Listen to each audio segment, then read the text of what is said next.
What do you think about this? Do you think that there's hope for the Hippos here? Are they hungry Hippos, or are they just going to get run over? I think the only hope for the Hippos is if Kyle bets himself running around naked outside on no bounty hunter once again. I think they basically have to screw up the lanes. If everything goes normally, they just have the one-to-one counters needed to kill everyone on Dire, while they don't really have the opposite to kill everyone on Radiant. So I think the lineups will kind of play themselves out unless there's some wonky stuff. Oh dear, well Sandy has just walked into 3 heroes, so he is going to be the sacrificial first blood, so not the best start here, unfortunately, for the side of the Hippos. How do they shore up these lanes, VSJ? How do we make sure that these Hippos have a fighting chance? I think it's mainly the TA just dominating the puck. It is a matchup that is favored for TA, and it's all about him hitting his timings basically so early that he's allowed to run around with that Deso Blink Dagger before the invasions really start to happen. They don't really have somebody that can tank the Beastmaster Roar. Timbersaw on paper is able to do so, but once that AA gets the 6, they should have enough damage to bring him down with that combo. All right, well, all eyes over here on this mid lane. Mumbos and, of course, Ntaki on his puck here. Definitely, I asked the players actually early on some of their favorite heroes, and that is definitely high on the list. I believe that's his favorite mid-hero, so I'll be very interested to see how he fares here. Seems to be doing pretty decently, all things considered. It seems like it's one of those matchups I've seen recently that usually Puck doesn't do very well against TA, but right now TA is kind of a mediocre hero while Puck's a very good hero. So all the times I've seen it, it's gone relatively even, and I just don't think the TA picks enough to negate the Puck's impact moving forward throughout the game. All these heroes are so nice when you look at like how hard they are to bring down on Dire, but they just have the ability to kind of kill you multiple times. I think like there's so much sustained damage through the course of team fights coming out from no bounty hunter that I don't think they'll have a problem chewing through all these beefy boys. But they are aggroing, which is a good way to slow down the Ursa and a good way to enable the Timbersaw. I'm just always going to be concerned when you're enabling a Timbersaw. It's kind of similar to Morphling when it's just against an Ancient Apparition. These heroes really can't function very well through that Ice Blast. Ducky needs to be a little careful. As a Fairy Fire is trying to outplay Mumbos here, but he's going to be able to duck away and avoid those side blades. Have we seen a successful TA yet?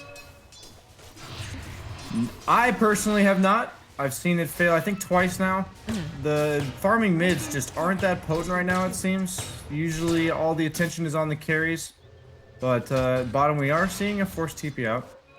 Just back to tower, though. Looks like he's got a lot of stats and regen.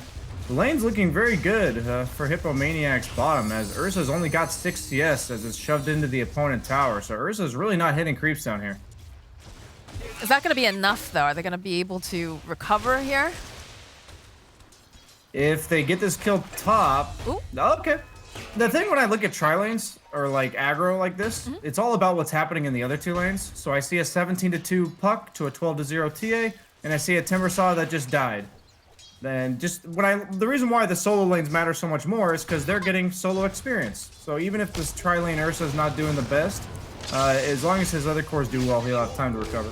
Oh, they're trying to make the moves down here on Flash, and they've got enough damage, though. He is going to get taken down here. Khan needs to be a little bit careful. There's quite a few people, but Desire's also here with the battery assault, so they'll get a kill on Muff, go and throw up those cogs, but they're still going to end up losing Khan, and now Desire is forced to run away. So a bit of trading back and forth here. Definitely seems pretty good for the Hippos to take down Khan. I guess their saving grace might be bottom lane. It's going really well for them. I'm always going to keep an eye out for this AA's levels. His level 6 means so much this game. Owen was super excited to see this pick, and I don't blame him. I'm kind of surprised they gave it to him. It kind of just removes their heroes from the pool. It almost seems like a gotcha pick. And Beastmaster against Timber is supposed to be heavily favored for Timber, but that early assistance from the Clockwork getting that kill seems to have really turned the tides of that lane as well in Radiant's favor. Well, Hippo's doing the best that they can to try to get themselves these favorable lanes, but like you said, things don't always go the way that you would like them to. Again, eyes over here on the mid lane, just watching Ducky and, of course, Mumbos duke it out. Seems again that 4-minute rune comes up just a little bit early with that illusory orb here on Nantucky, but still going to be able to go refill the bottle as he makes his way over. So that feels pretty good. And they haven't really... Oh, they did send Desire over. Okay, interesting. Thought that they would want to go and try to shore up these runes. And with the haste rune picked up on Nantucky, this is looking pretty nice for them as they take down Mambo. So that's not what you want. Forcing 2 TPs as well over into the mid lane. Now, the problem with these solo lanes, how they're going for the Dire squad, is that they're going to have to basically get rid of this tri-lane as soon as possible because they can't afford to keep sitting heroes bottom if that means their runes are not getting checked for them. You're seeing there the power of the clockwork roaming compared to the supports of Witch Doctor and Shadow Shaman, and he's smoked right back up looking to make more happen. I can see him waiting patiently over for the 5-minute rune. Muff is going to be the one who walks over there. Does have Sunny nearby, though. Being very patient. Looks like they're going to try to make a little bit of moves, but Battery Assault coming up. Zara going to hold Muff into place, followed up with the AA. Trying to get that cold feet proc. Not going to be able to quite get it, but they do manage to go and secure the bounty runes here. Feels pretty darn good. Khan taking a lot of harass, though. Is going to have to hide over here in the trees, hoping that they don't find him. Unfortunately, they do have the means to cut down trees, so this is a dead bear in the woods.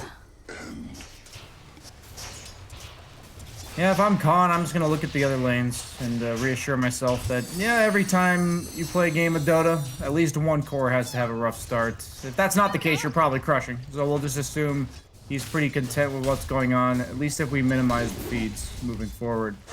Well, I mean, that is like one of the nice things about this particular group, right? Is that I believe 3 to 4 of the players have all played together multiple times. I think I know 3 of them played on 5 Comrades together. I forget, is it Desire who wasn't in the stack before? Is he the newcomer? Yeah, I believe so. I believe he's the one. He was talking about the inconsistency of because of the professional football situation. Right. Kentucky needs to be a little careful here. It's gonna be that is pretty damn cool, though. The fact that he's a professional footballer. Yeah, I haven't gotten the chance to cast these guys just yet, so. Yeah, they're really fun, for sure. I reached out to some of the Tier 2 teams trying to get more information early on because, you know, it is the lower division and there's not as much information. But the No Bounty Hunter guys were very, very eager to tell me about, you know, things that they like to play, who makes calls and whatnot, and I thought that was pretty cool, so. Would love to get more information about more of the Tier 2 teams. If you're interested, let me know. But again, we're a lot of pressure coming out top from the Timber, as he is level 6. Basically unkillable for now. That for now is very important. I wonder if the Puck's going to try to make a move up here. Might just wait for the Ancient Apparition 6. Is getting all of his mana burned. That is true here, and Mumbo's another TP forced down. They canceled it. This is not looking great now for this TA. Although, it looks like they don't want to dive too hard. They don't have a lot of creeps over by the tower. They're still waiting patiently. A couple hits off, a D-word. Zara running right at Mambos. No fear on this little guy at all. And they're trying to just chew through the refraction. Yep, down goes Mambos. This TA is not having a game. What do you do now? Yeah, when they last picked this TA, I think a lot of what the panel was concerned about is that Wraith King needs assistance early because he's against these kill threat heroes. He's also laning against an Ursa. Timbersaw is not going to assist you early. So you're kind of on your own little island, and you're against Puck Clockwork. And they're doing a great job of punishing. And I don't really see how they can do much about that. Witch Doctor, Shadow Shaman, they just don't have that roaming prowess that this Clockwork's going to have in a 1-to-1 situation.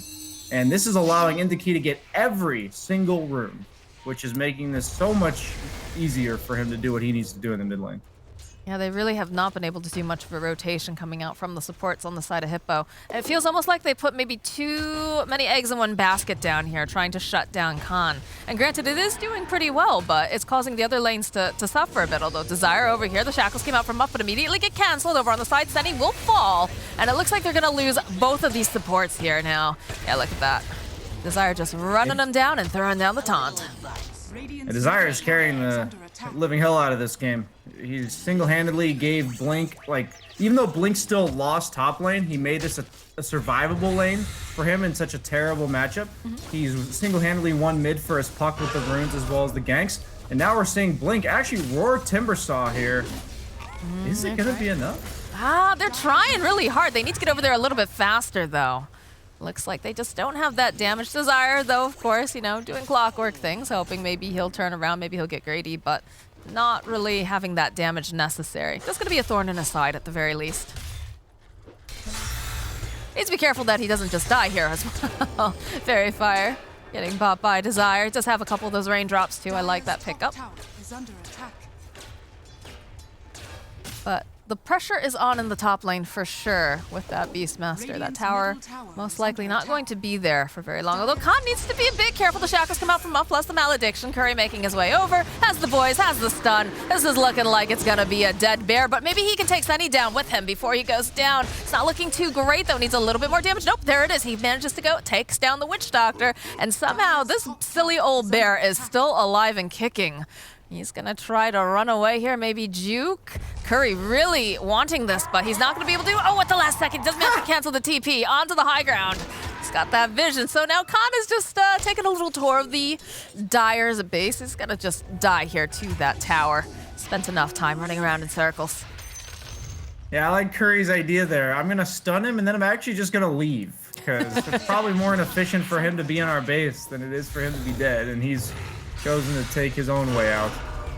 Another roar here in the top lane with the battery assault, though, being able to burn off some more of that mana. They go and they drop the Dream Coil. This is looking like a dead Timbersaw finally, and Desire is dominating.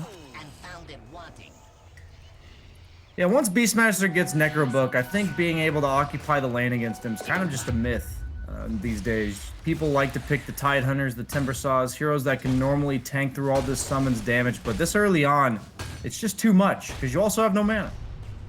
That is a big problem. A Timbersaw without mana is a sad timber indeed. Muff, though, making a rotation.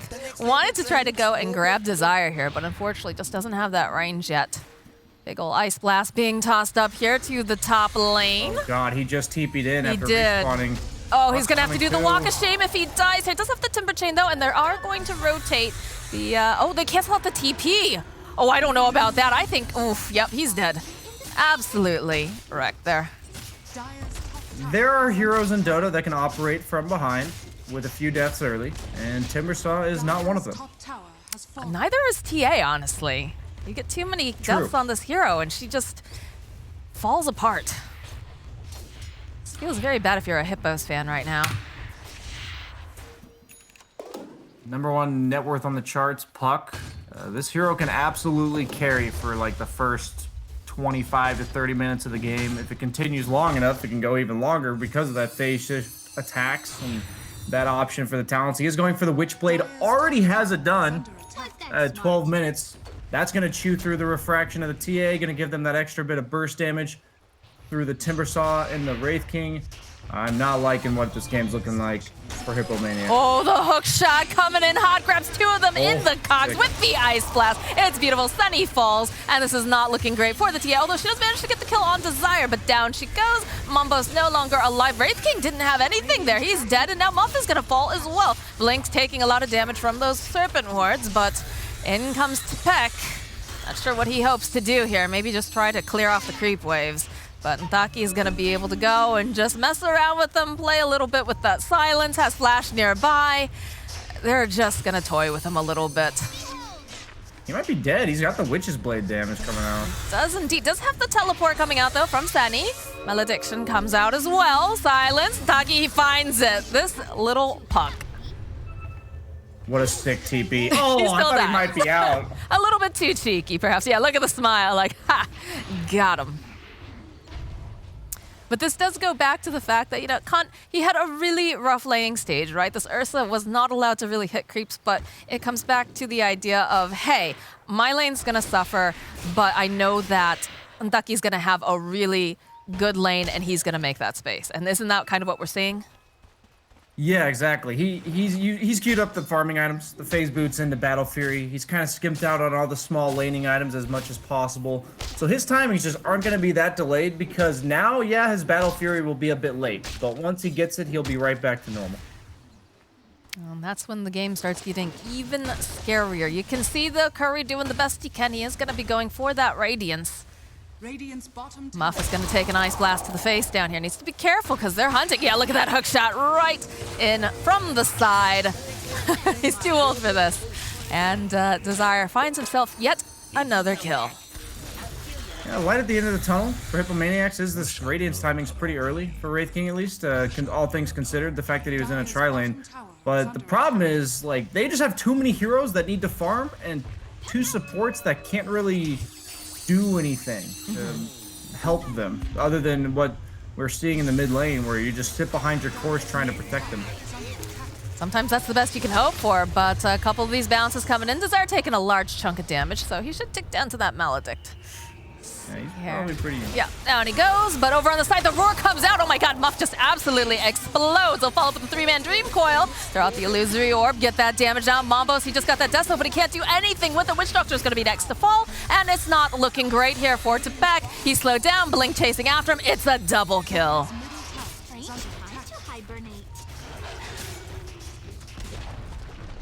This Beastmaster hero, man. I don't know. So good as he TP's bottom. He's gonna mana burn Curry down to 0. He could maybe chase him down. Denies the tower. He's got those archers. He's getting pincered on right now. Flash throwing out the Ice Blast. Will land. Bam! Slam dunk. Just a reminder to people, if they don't know why this looks like so much damage, when Necrobooks got nerfed for farming, they actually got buffed for how much damage they do to heroes.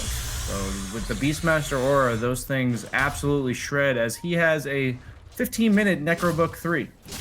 And I think that's just the Clockwork's impact on the top lane. Yeah, it's not a great matchup against Timbersaw, because he got that little early bolster to his momentum. He's able to pretty much hit his normal timings anyways, despite the hard lane matchup counter. And that's why it seems like, to me, what I've seen so far in DPC is these 1-to-1 counters in like the laning phase early game. As long as your lineup has like a better way to play the map, it just doesn't matter. Like, people are doing such a good job at enabling that early first 5 minutes or so that the like 1-to-1 sheet counters on paper, it just doesn't play out that way. I know you've put a very like large emphasis on the fact that the supports too, they should be able to go and push out waves. You don't really have that though on the side of no bounty hunter.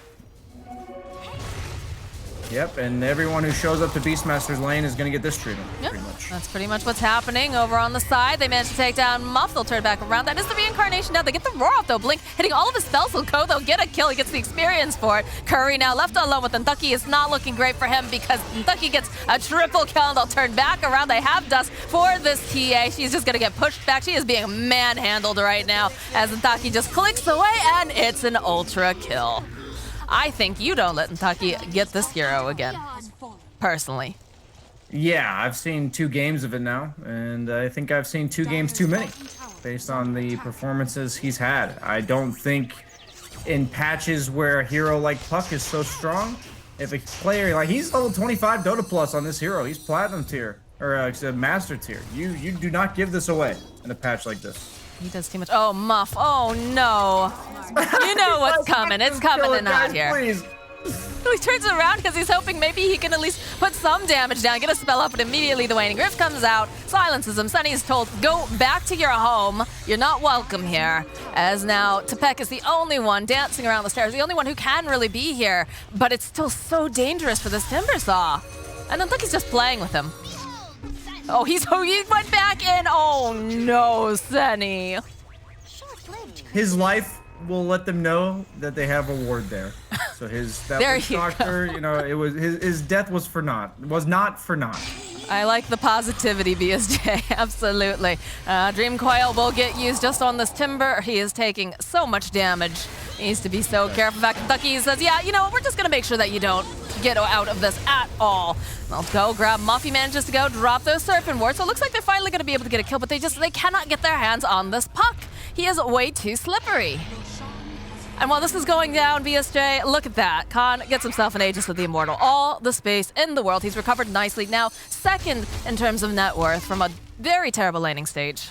Things are turning up real nice for no bounty hunter. Yeah, I'm sure Senny's a little bit frustrated because he died and he's like, guys, they have a ward there. And then his Timbersaw TP's in and dies and he's like, they must have vision here. That must have been what happened, something along those lines. So, sounds like you've had this happen to you. I know support players out there. Sound a bit We triggered? understand your plight, guys. We understand. All right, well, looks like we get some movement going towards this top tower. Still looks like they're looking for an engagement, though. Mambos, he can't even farm this camp. Look at this, they dropped the Necrobooks. They've got a big ol' Ice Blast coming in. Mambos is most likely dead here, despite his best efforts. And over on the side, Muff is just getting poked away here by the bear as he goes running in here after the Timber Saw. They'll take down Senny, and they'll take down Timber. And the only one left standing is the Wraith King. They've had it. They say, all right, this is just not working. We don't want to have to deal with this anymore. And they call the GG. Good